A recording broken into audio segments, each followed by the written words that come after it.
let's go. And it's another black game. We agreed against e4 to play a Najdorf, so we're going to stick to that. And bishop c4. Something we have faced a million times as our, during our 5-minute speed run. And as we know, the best way to start is to play knight c6. This is the most flexible.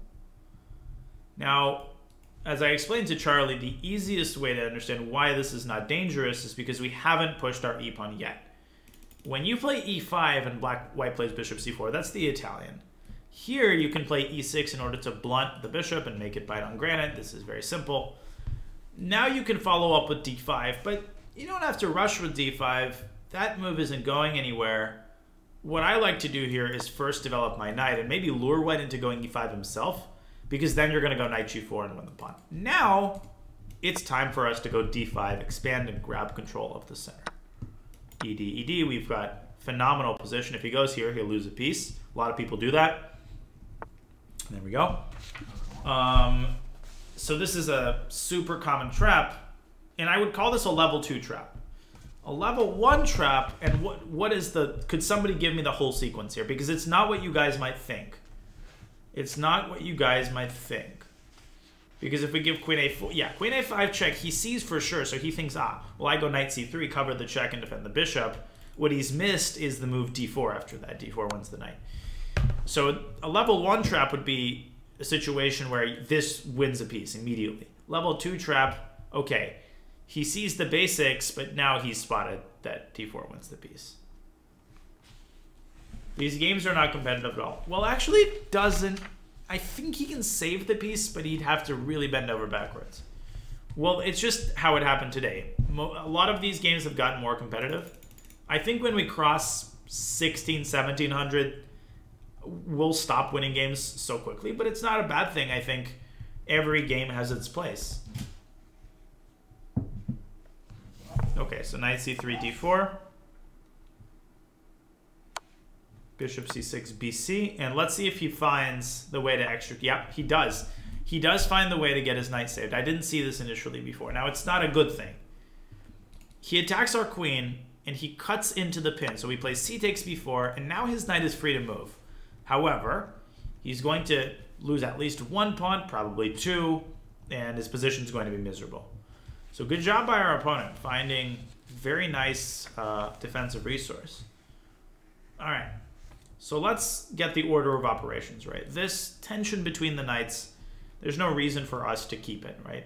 He wants to take on f6 and ruin our pawn structure. So let's begin by taking his knight. That'll simplify our task.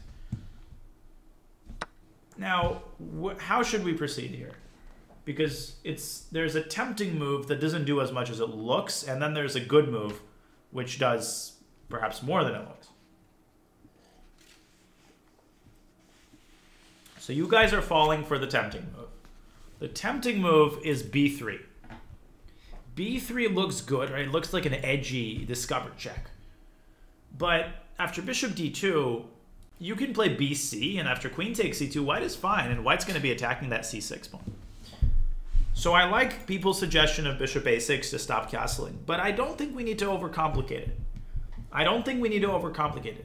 We are up 1 pawn. What is the simplest move in the position? Forget about bishop a6. The simplest move in the position, the greediest move in the position, is to simply take another pawn. b8 check. Look at this beautiful pass pawn in a3. Even if we lose it, well, we're going to be up. We're up 2 pawns, and here comes queen d2. That's a blunder. That's obviously a blunder.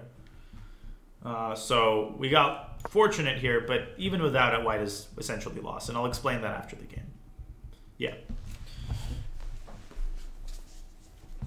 And we've had a couple of quick games. That's just how things go sometimes. Yeah, that's going to end it immediately. Okay, so here it's important not to get waylaid by the rook or try to be fancy. Let me take the rook first. We take the rook, we drop our own queen. Nope, we take the queen with check. We keep our eyes on the prize. And now if you want to play clinically, you should anticipate that he's going to castle So, well, queen b5, he goes rook b3 and chases the queen again. So in addition to queen b5, where else can we put the queen to create a threat? Where should we put the queen to create a threat? No, it does. This is going to be the last game, guys. I'm already staying longer than I was planning to. Okay, some of you considering queen g5, but queen g5 he can castle. Remember that his next move is probably going to be castles. So we need to look at all of the undefended points in his position and then decide which of them is going to be most attackable. Very nice, queen c5. This is the most clinical. Of course, we're up a queen. It really doesn't matter where we put the queen, but this hits the pawn. It hits it where it hurts. If he castles, we hit the pawn. We take the pawn on c2, and well, it's over. Boom. And also, we're paralyzing his development. His bishop can't move, and well, it's just over. So you can see we're keeping the foot on the gas pedal. We keep the pressure going. He goes knight f3. That's a good move. Okay, so he's attacking the pawn. It would be unwise for us to go d3 here, because it would enable him to blockade the dark squares. He could go bishop d2 and rook c3. You see how the dark squares become weak? The queen could get stranded. So instead, a more patient and more measured move would be to do what? We could castle here. That would be a simple move. But the ambitious move is to play c5, connecting the pawns, making sure that his pieces are kept at bay. Yes, nice. Very nice. Yeah, bishop h3 after castle is just another random guy. There was a rook on a3 that could have swung over and taken that bishop. I know what you're asking. All right, now we need to resist the temptation to take on e4, obviously, because it puts the queen and the king on the same file, allowing rook e1, pinning the queen. So, time for us to castle.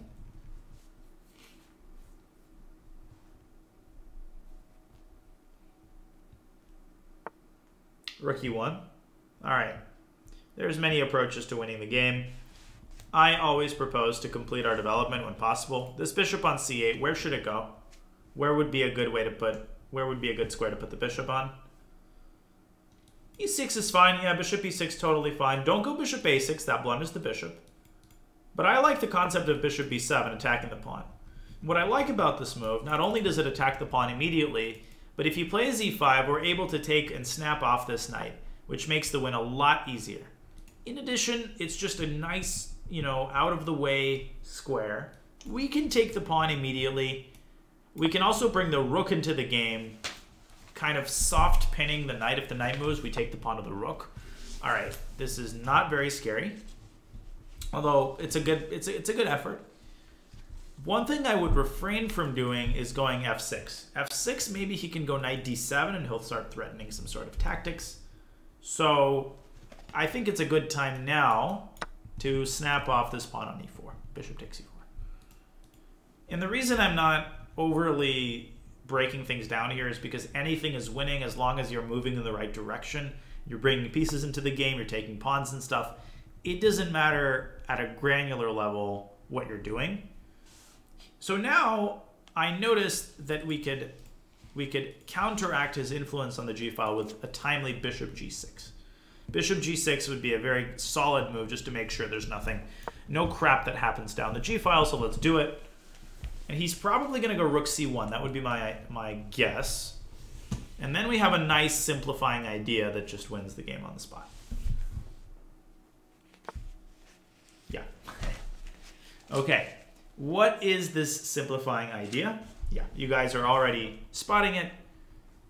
I've advised many times when you are up a lot of material, don't go crazy with giving stuff up just to simplify. But here, we're not even really giving anything up. We're giving up a queen for a rook and a knight, and we end up a full rook with a bunch of passed pawns. This makes the win a little bit easier. So this is a good example of giving up just a tiny bit of material, but greatly simplifying the winning task. It's always a balance. Now, I would advise to make some luft. If you're playing a bullet game particularly, just go h6 so you don't have to worry about some dirty move coming later. Here, we're in the hands of a professional, so I'm going to refrain from that and just go c4. It's time for him to resign. c3, d2. All right, let's bring the rook into the games, supporting the passer from behind. Check, and we're going to make a queen, and that's going to be checkmate. And that's going to be resigns. Okay, we're well on our way to 1600. That's great. That was a simple game. Good job by our opponent. He was pretty resilient for sure. And I think I've seen Charlie win a piece like this a million times. You know, bishop b5 is an instinctual move.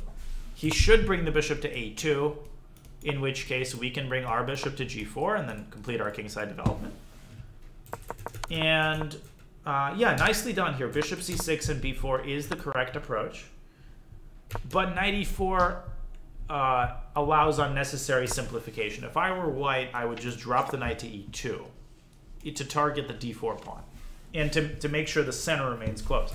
So some of you were proposing bishop a6. I think that's a very interesting move, but it requires unnecessary calculation. He can play queen takes d4. You're giving up a pawn. And it's harder than it seems to create threats against his king, because now if you take, he's got bishop d2, and yeah, you can play queen b5. You can build a battery. Yeah, no, this is good. This is a very good idea, but you know, maybe he drops the queen back, something like this. Things get a little bit heated here, so that would be possible, but b takes a3 is simpler. We win a second pawn, we check his king, and he should have gone bishop d2. And now, if you guys are, how should you think about this position? Well, again, there's two approaches. You can try to prevent him from castling, which is something I don't think is necessary because you've already won 2 pawns. You have what you need to win the game. You don't also need to try to maneuver your queen and do too much. What would be a good square for the queen, which is A, sort of out of the way, and B, supervises both of these pawns? How should we continue here with black? What's a good square? So bishop b4, you guys are, some of you are blundering the pawn. Don't give this pawn up for no reason. And I didn't mean that aggressive. Queen c5 I don't like because it, you know, it makes it harder for us to develop the bishop, and there's a little bit too much traffic here. There's a little bit too much traffic in this area of the board. One thing that could happen is he could go bishop c1 and attack the pawn again. We want the bishop to have its eyes on the pawn. So the square, as some of you are indicating, is queen to a4, queen a4. That's a brilliant square. It pressures the pawn, defends this, and the queen is virtually unassailable. The pawn is an umbrella. You guys can see how nice the queen is on a4. Castles. We could go c5 to support the pawn, not necessary yet. I like the move bishop c5. Then we castle. And a very simple plan in this position, let's make some random moves for white, would simply be to go a2, and then support that pawn with bishop e6, and eventually try to dislodge the rook from a1. He's totally paralyzed. White has zero ideas here. It's a straightforward. I keep interrupting the chord with my feet. The queen is a very often misunderstood piece. These squares like a4, you want to really look for those kinds of squares where the queen is out of the way. It's hard to attack, but it's doing a lot. It's doing a lot despite seeming to be in the corner. The queens don't quite work like knights. They can do just as much from the side of the board as they can from the center, for example. In fact, they can do more. Okay. And I think with that, we're going to, well, if c3, you can trade queens. I mean, you're up 2 pawns in an endgame. You can just trade queens and go for a position like this. Right? Okay. Easier said than done, obviously. I know that. Everything I say is easier said than done. I'm here lecturing you guys about all this stuff, and I don't do it myself, so, you know, that goes without saying. Any questions before we wrap up for today about this game or about anything in general? I'll take a couple of questions. The Dark Knight, thank you for the 500. I'll open the floor up. If you guys have general questions and stuff, a couple of minutes is good with me. Just a few if people have questions. When will I be back? So just to recap what I said at the start, tomorrow I will have to go to sleep early, non-negotiably. I'll have to be in bed by 8:39 p.m. And, you know, I have candidates commentary Friday. I can't be tired for that. And I can't have bags under my eyes. I still will, but I've got to do my best. So tomorrow I will try to be back either in the morning or around 3 p.m. Eastern. I'll do an afternoon stream, and we'll do some blitz and stuff. Okay, let me check if people have questions. What is the best pawn to use for a luft? asks Ryan. So Ryan, the general answer is the h pawn, right? h6 is the most inoffensive way to create Luft. It's the least weakening. If you go g6, you generally weaken more squares, right, per capita. But it depends. And one of the things that people don't always realize, just as a very quick final tutorial here, that's a great question, so I do want to tackle it. You have to exercise your judgment in the sense that, you know, if you have a position like this, right, you have a situation of this type. If you have a situation of this type, and you're playing black, and imagine that there are other pieces. I don't give a damn about where white's king is or where the other pieces are, but this is what's important. And you're seeing the bishop on d3, and you say, well, I want to create some Luft. And you play h6.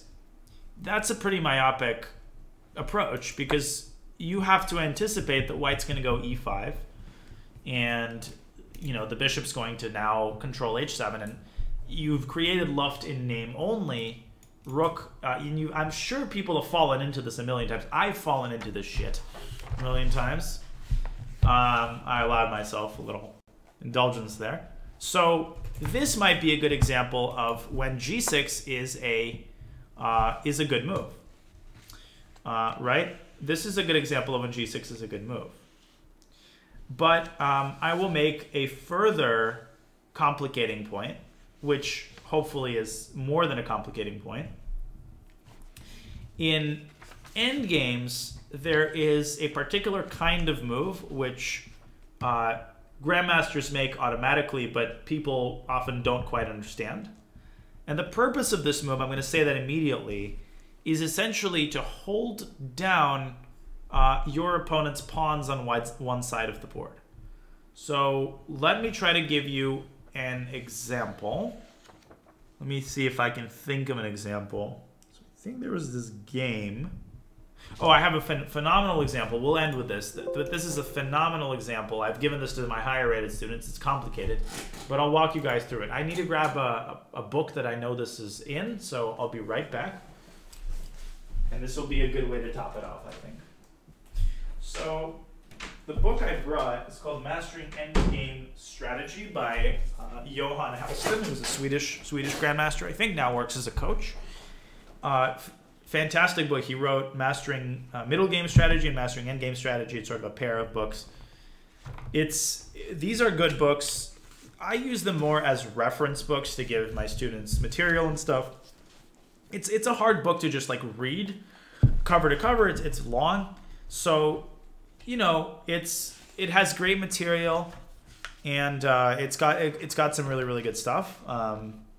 He also wrote Mastering Opening Strategy. Now, he knows what he's talking about, so this is good stuff. And there was one example here that really I found to be very instructive.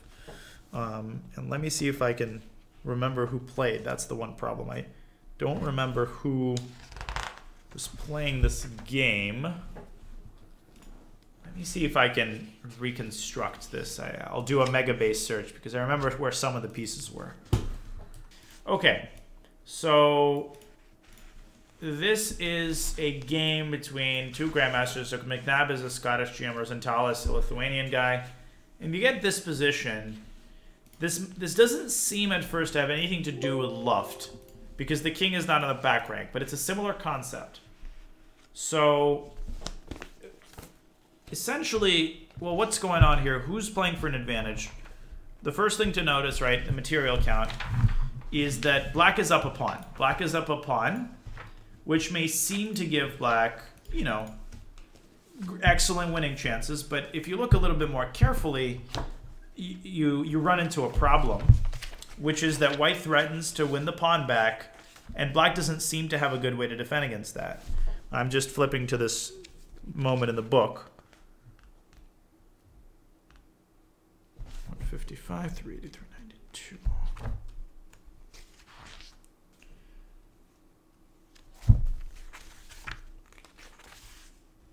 Yeah, there it is. So if, for example, you play b6, who can spot white's defensive approach here? What's the purpose What does white do here? Why is this a draw? Ryan 5 gifted. Damn, girl. Thank you.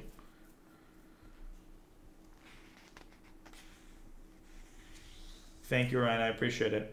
So it's not b5, guys. There's a much simpler defensive approach. Check, check, and sir, where is the king going? You can't well, you can go to c6, but white starts mopping up these pawns, and who knows what's going to happen. This gets crazy, right? So it's going to be perpetual. The king can't escape the checks. That is white's threat. So the idea that most of my students came up with when I gave them this position, and I saw a couple of people suggest this, is rook d3 and rook to d7. This makes sense. The problem is that you've made your rook very passive, and although white has some minor deficiencies in his pawn structure, this pawn on e5 is good. It's a good pawn because it's stopping the king from going to d6. This is a draw. This is equal. Neither side can really make progress here. So it turns out that you're approaching this from the wrong side. You can develop a method of avoiding the perpetual if you understand that the king can escape the checks through this window on g6. So the move g6 comes to mind. This is a way of creating luft. But then there's a further problem. And what Rosenthalis does, this is the Grandmaster move. He has the same idea, but he plays g5, not g6. And this is the move which you'll often see in these kinds of endgames. The key move of this endgame, which creates a route for the king via f8, g7, g6, and at the same time fixes white's kingside pawns. That is the key passage. It fixes white's kingside pawns, makes it very hard for white to move these pawns, because if he does, well, g4 drops the pawn, h4, you could simply take it and come around h3 to win it, or you could go g4 and now fix this weakness on g3. That's a GM pawn move. Takes, boom, boom, and h5, and black wins. h4, g4, this whole thing happens. And ultimately, Rosenthalis comes after all these pawns, right? What happens is that in this position, if white had gone king e3, after rook g2, king f4, king g6, important move, stopping king g5, black is going to go rook f2 and rook f3 and just win the g3 pawn. So this move literally won black the game, and Rosenthalis eventually just wins both of the pawns and wins the game. Yeah, so it's a complex idea, but there are much simpler applications of this. In the endgame, when you need to create luft, you often want to do so while also fixing your opponent's kingside pawns. Right? And I'll talk more about this later, but that's the bottom line. All right, guys. I think that's a great place to stop. It's almost a 6-hour stream. Damn, time has flown by. Can't believe it. Thank you, guys. I will see you tomorrow around the afternoon. I want to thank everybody for the massive support as we hold together over 6,000 subs. That's great. I'm honored, and stuff coming out on my YouTube continues to come out on my YouTube. Would love it if you gave me a sub there. We are currently, let's see, we're currently at 161,000 subscribers. We're aiming for 200K, you know, sometime in the next month, 2 months. That would be amazing. So thank you, guys.